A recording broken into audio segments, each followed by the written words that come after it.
Assalamualaikum warahmatullahi wabarakatuh. Waalaikumsalam warahmatullahi Waalaikumsalam. wabarakatuh. Kok masih belum semuanya ya menjawab? Ibu ulangi ya. Assalamualaikum warahmatullahi wabarakatuh. Waalaikumsalam warahmatullahi wabarakatuh. Wah, anak-anak semangat semuanya ya, meskipun kalian dalam pembelajaran secara online. Baik anak-anak, sebelum memulai pembelajaran pada pagi hari ini, alangkah baiknya kalau kita berdoa terlebih dahulu. Untuk ketua kelas bisa memimpin doa. Alangkah baiknya kalau kita berdoa terlebih dahulu. Untuk ketua kelas bisa memimpin doa.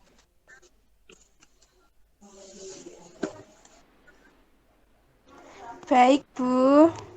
Sebelum mengawali pelajaran, marilah kita berdoa menurut agama dan keyakinan masing. Berdoa dipersilahkan.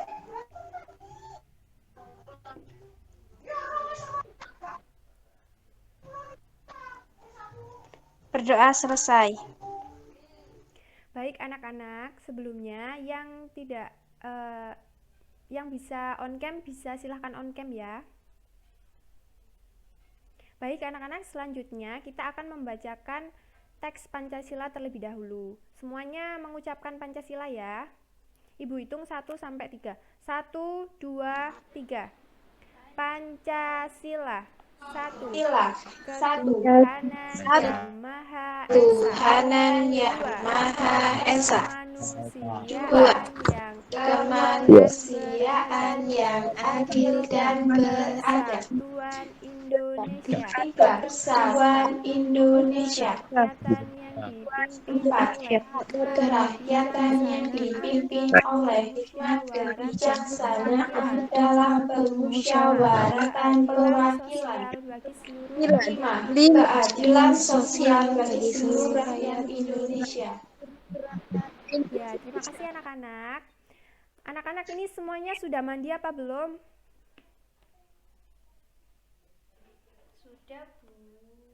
Sudah, Bu. Yang lainnya mana ini? Sudah. Sudah, Bu. Nah, kalian kalau sudah mandi pasti kalian sudah sarapan juga apa belum? Belum, Bu. Belum. Sudah, Bu. Oh, sudah. Ada yang sudah, ada yang belum. Nah, nanti yang belum sarapan, nanti setelah pembelajaran secara online ini, kalian bisa langsung sarapan ya. Jangan sampai telat makan. Baik anak-anak, untuk memulai pembelajaran, Ibu punya tepuk semangat nih biar kalian ini semakin semangat belajarnya. Jadi tepuk semangatnya seperti ini. Tepuk semangat. Semangat. Semangat. Seperti itu. Kalian bisa nggak? Bisa, Bu. Ya, kita ulangi bersama-sama ya. Coba di on cam semua. Coba di on cam semua.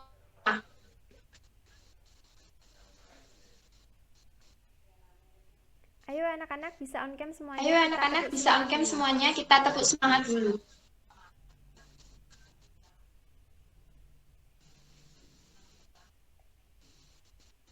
Langsung aja ya,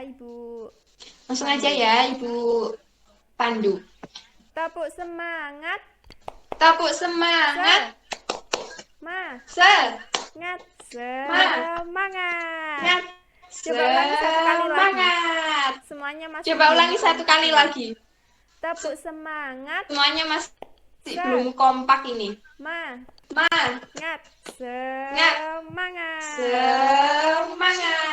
Ya. Alhamdulillah anak-anak. Ya. Selanjutnya Ibu Alhamdulillah anak. Selanjutnya Agustina Biwin Astuti.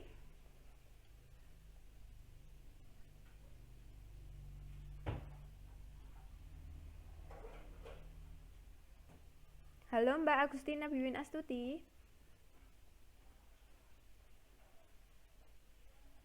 Iya, Bu. Hadir ya. Selanjutnya Firda Permata Putri.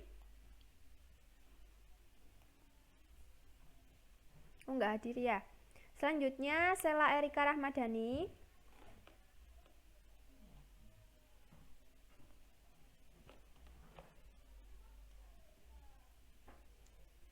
Mbak Sela Erika Rahmadani?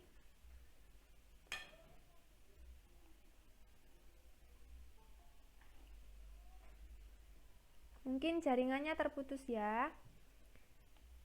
Mas Isrofi?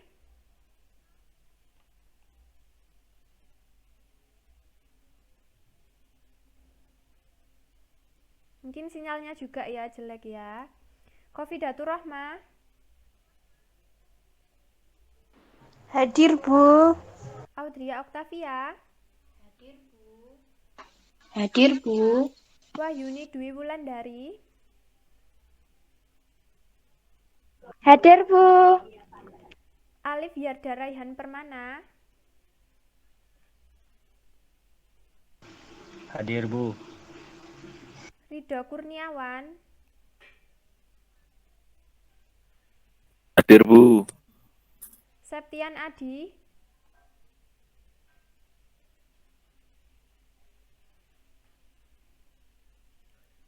Hadir, Bu. Muhammad Zaki Ilham? Hadir, Bu. Ya, mungkin teman-temannya yang lain masih Laginya terkendala masih jaringan ya. keluar, Bu. Baik anak-anak, selanjutnya kita akan melakukan kegiatan literasi terlebih dahulu. Seperti biasa, untuk kegiatan literasi, Ibu beri waktu 15 menit untuk membaca. Silakan anak-anak membaca bukunya yang berjudul Peristiwa Kedatangan Bangsa Barat. Silakan anak-anak dibaca. Baik anak-anak, gimana kegiatan literasinya sudah terlaksana ya? Nah, anak-anak, dari yang anak-anak baca saat kegiatan literasi ini, anak-anak mendapatkan apa aja? Ada yang bisa menyimpulkan?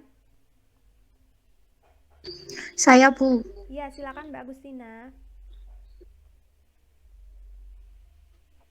Baik, Bu. Tadi saya sudah membaca tentang peristiwa penjajahan Indonesia oleh bangsa Barat. Jadi, faktor-faktor pendorong penjajahan di Indonesia itu ada 4. Yang pertama ada gold, gospel, glory, dan yang keempat ada perkembangan iptek. Sekian, Bu. Ya, terima kasih Mbak Agustina. Benar sekali yang dikatakan oleh Mbak Agustina. Nah, kali ini kita akan belajar pada tema 7 ya anak-anak. Sebentar ya, Ibu share screen dulu. Nah, baik anak-anak, kita akan belajar pada tema 7 yaitu peristiwa dalam kehidupan. Subtema 1, peristiwa kebangsaan masa penjajahan pada pembelajaran pertama. Dengan kompetensi dasar 3.4 yaitu mengidentifikasi faktor-faktor penting penyebab penjajahan bangsa Indonesia dan upaya bangsa Indonesia dalam mempertahankan kedaulatannya. Dan juga 4.4 yaitu menyajikan hasil identifikasi mengenai faktor-faktor penting penyebab penjajahan bangsa Indonesia dan upaya bangsa Indonesia dalam mempertahankan kedaulatannya. Dengan tujuan pembelajaran, yaitu dengan membaca teks tentang peristiwa kedatangan bangsa Barat di Indonesia, siswa dapat mengidentifikasi latar belakang kedatangan bangsa-bangsa Eropa di Indonesia secara benar.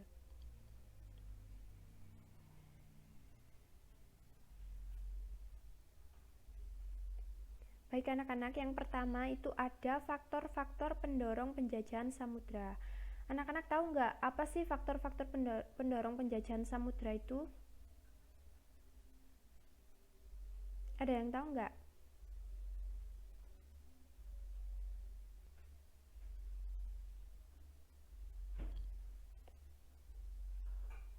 Nggak ada yang tahu ya? Oke, langsung aja Ibu jelaskan ya.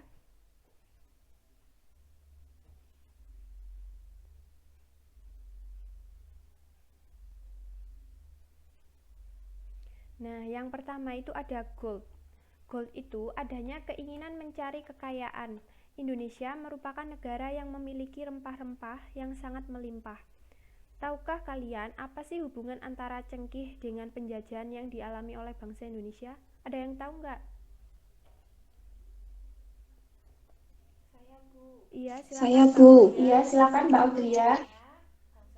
Karena bangsa penjajah ingin menguasai rempah-rempah Indonesia. Ya, benar sekali yang dikatakan oleh Mbak Ya, Audria. benar sekali yang dikatakan oleh Mbak Audria. Karena di Indonesia ini banyak sekali rempah-rempah. Indonesia ini mempunyai rempah-rempah yang sangat banyak. Nah, sehingga menjadikan bernilai ekonomis tinggi Dan oleh sebab itu, maka cengkih merupakan salah satu bahan rempah-rempah yang menjadi buruan bangsa Eropa. Hal itu yang menjadi pemicu penjajahan di Indonesia. Nah, pohon cengkih ini memiliki banyak manfaat anak-anak. Bisa dibuat obat ataupun yang lainnya.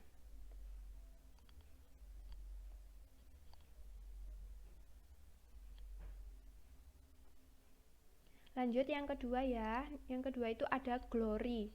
Glory itu apa sih? Nah, glory ini adanya keinginan mencari kejayaan.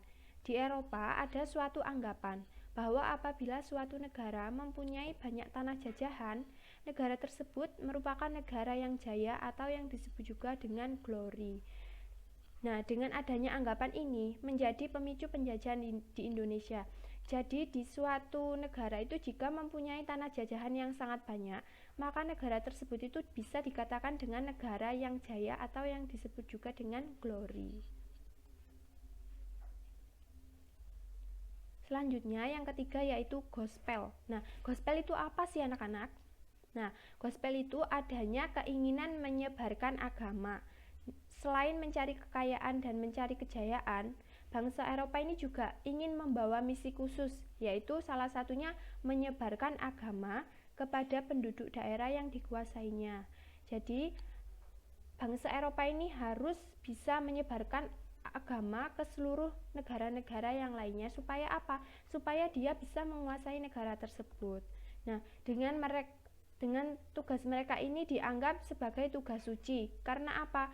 Karena harus dijalankan ke seluruh dunia. Nah, tugas ini itu dipelopori oleh bangsa Portugis. Jadi pusatnya itu ada di bangsa Portugis anak-anak.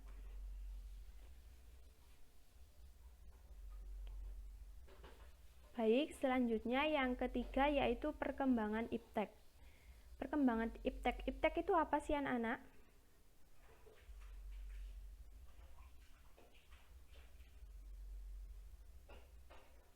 Ada yang tahu nggak iptek itu apa?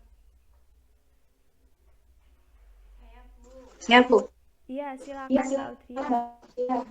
Perkembangan ilmu teknologi, Bu. Iya, perkembangan Ibu benarkan ya. Jadi iptek itu ilmu pengetahuan dan teknologi. Jadi iptek ini perkembangan iptek itu pada zaman itu ilmu pengetahuan dan teknologi itu sangat berkembang pesat.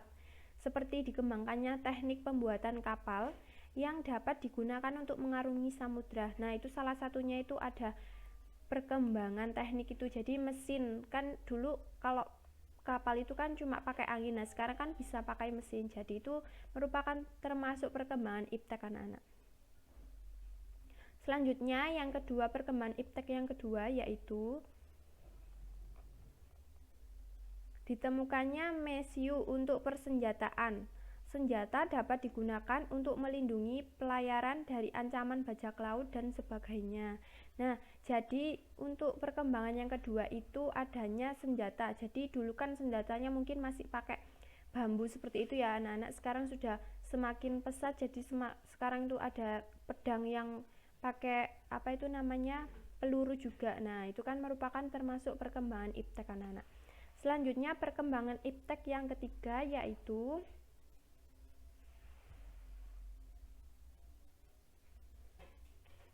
ditemukannya kompas. Kompas itu apa? Nah, anak-anak bisa lihat itu gambarnya ada di PowerPoint yang ada di layar. Nah, kompas itu digunakan sebagai penunjuk arah sehingga para penjelajah tidak bergantung pada kebiasaan alam untuk menentukan arah. Biasanya mereka berpedoman kepada bintang, sehingga jika angkasa tertutup awan, mereka tidak dapat meneruskan pelayarannya. Nah, dengan adanya kompas ini, mereka bebas berlayar ke arah manapun tanpa gangguan, baik itu siang maupun malam. Jadi bebas, penjelajah itu bebas, mau melakukan pelayaran itu pagi, siang, sore, malam itu mereka bebas. Karena mereka sudah mempunyai kompas untuk penunjuk arah, seperti itu. Baik anak-anak, itu tadi penjelasan tentang faktor-faktor penjajahan Indonesia oleh bangsa Barat. Nah, ada yang bisa menyimpulkan tidak dari penjelasan Ibu tadi? Ibu. Silakan. Ya, silakan. lagi faktor yang mendorong bangsa Barat itu menjadi Indonesia itu adalah gold, glory, gospel, germangan impact, Bu. Iya, benar sekali yang Iya, dikatakan benar sekali Mbak. dikatakan oleh Mbak. Faktor-faktor Jadi penjajahan di Indonesia itu ada 4, glory, gospel, gold, dan juga perkembangan iptek. Nah, baik anak-anak, sekian penjelasan dari Ibu. Jangan lupa dibaca bukunya, tetap semangat belajarnya meskipun pembelajarannya masih secara online. Baik anak-anak, kegiatan selanjutnya akan Ibu share di grup WhatsApp ya. Nanti anak-anak mengerjakan tugasnya paling lambat jam 11. Sebelum mengakhiri pembelajaran pada pagi hari ini, alangkah baiknya kalau kita berdoa terlebih dahulu. Silakan ketua kelas memimpin doa.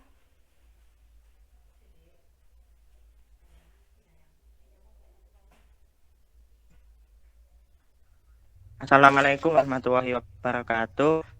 Sebelum mengakhiri pembelajaran hari ini, alangkah baiknya kita berdoa lebih dahulu agar ilmu yang kita terima bermanfaat untuk hari ini dan masa yang akan datang. Berdoa menurut keyakinan masing-masing, berdoa di dalam hati, mulai.